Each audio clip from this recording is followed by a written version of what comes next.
probably one of the best feelings for me is when somebody else comes up and they're like, hey, I was here and I saw Colton do this. I saw him help somebody out or what. Yep. You know, you're like, wow, they're actually behaving when I'm not around. Right. That's wonderful. You're like, and oh that's my kind gosh. of the goal. It's like Yeah, they're in a controlled environment when they're at home or with us, and then they go out in the real world.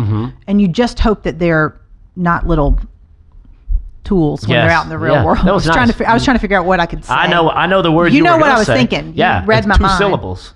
Yeah, it was. You got it. Exactly. We're not going to say it. No, I'm familiar with that they one. know what we're thinking. Yeah, you hope they don't become little versions of that. Little versions of that. But that's the thing is we raise them and we do all this, but at the same time, we protect them and we do all this. And we had asked a question. My daughter helped us put together kind of a survey a while back where we were asking all kind of questions. And what was interesting is we were getting a lot of feedback on parenting from some of the youngsters, some of the whippersnappers out there. So Isaac's age, all the youngsters, the 20-year-olds. But what was interesting, those darn kids. But one of the things they kept saying was they did bring up the don't be a parent, not a friend. But one of the things that came up a couple of times is the kids, let's call them the kids, didn't like when the parents brought their crap to them. Right. Meaning like you had a bad day at work, and not that you're taking it out on the kids, but I remember one of the survey responses says, we don't need to know that your life sucks. Yeah. And I'm like, so I don't know. I've read that and I was like, because I know sometimes, especially as kids get older, we do share with them some of this, and we want to tell them bad stuff happens so they don't think the world's just all sunshine and unicorns. But I mean, how do you balance that? I don't know. I don't know that there's a good answer for that. And kids are dealing with so much these days, so much that we didn't. Yes. Just with the information overload and how many. Social. They're very concerned about the social media. Yeah. I wish. It's like, here we are on social media. Right. Speaking to the ills of social media. I understand the irony there. Yeah. But I'm so glad we didn't have it when I was a kid. Because, me too. And I don't know if it's different for. Maybe girls are different too, because expectations or, with girls, it's like, they're just mean. you might know a little something about that. I do. Well, because you and I because you'd never heard that topic. Right. When I brought this up a few weeks ago when we were talking, it was Mean Girls. And I learned. I did. I had to educate Matt on what Mean Girls were because you have a son. I have all girls. And it is, but they learned this somewhere. The Mean Girl thing came up. What happened is I was out with a couple of friends at a restaurant bar type of thing. Probably a Mexican restaurant. It was not a Mexican restaurant.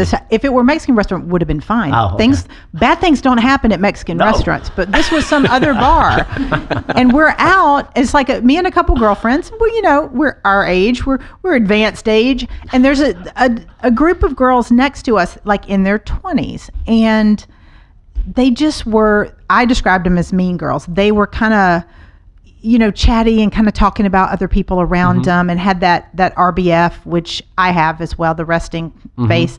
It was that's okay. They do them. But then all of a sudden I was kind of looking around, and one of them looks at me and goes, is there a problem? Oh. Right. All right. Can I use a phrase?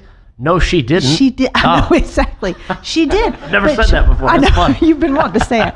But this girl, she's probably, all right, we're in a bar, so I'm thinking she has to be at least 20. I don't think they were 21. I really don't think they were checking IDs. She said that to you? She said to me.